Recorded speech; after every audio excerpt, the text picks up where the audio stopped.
മലാക്കി 4-ാം അധ്യായം 1 മുതലുള്ള വാക്യങ്ങൾ. ചൂള പോലെ കത്തുന്ന ഒരു ദിവസം വരും. അപ്പോൾ അഹങ്കാരികളൊക്കെയും സകല ദുഷ്പ്രവർത്തിക്കാരും താളടിയാകും. വരുവാനുള്ള ആ ദിവസം വേരും കൊമ്പും ശേഷിപ്പിക്കാതെ അവരെ ദഹിപ്പിച്ചു കളയും എന്ന് സൈന്യങ്ങളുടെ യഹോവ അരുളിച്ചെയ്യുന്നു. എന്റെ നാമത്തെ ഭയപ്പെടുന്ന നിങ്ങൾക്കോ നീതി സൂര്യൻ തന്റെ ചിറകിൻ കീഴിൽ രോഗോപശാന്തിയോടുകൂടെ ഉദിക്കും.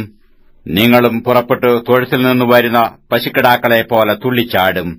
ഞാൻ ഉണ്ടാക്കുവാനുള്ള ദിവസത്തിൽ ദുഷ്ടന്മാർ നിങ്ങളുടെ കാലിൻ കീഴിൽ വെണ്ണീർ ആയിരിക്കൊണ്ട് നിങ്ങളവരെ ചവിട്ടിക്കളയും എന്ന് സൈന്യങ്ങളുടെ യഹോവ അരുളിച്ചെയ്യുന്നു. ഞാൻ ഹോരേബിൽ വെച്ച് എല്ലാ ഇസ്രായേലിനും വേണ്ടി എന്റെ ദാസനായ മോശെയോട് കൽപ്പിച്ചിരിക്കുന്ന ന്യായപ്രമാണവും ചട്ടങ്ങളും വിധികളും ഓർത്തുകൊള്ളുവീൻ.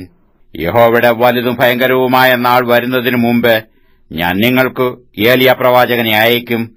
ഞാൻ വന്ന് ഭൂമിയെ സംഹാര ശപഥം കൊണ്ട് ദണ്ഡിപ്പിക്കാതിരിക്കേണ്ടതിന് അവൻ അപ്പന്മാരുടെ ഹൃദയം മക്കളോടും മക്കളുടെ ഹൃദയം അപ്പന്മാരോടും നിരപ്പിക്കും.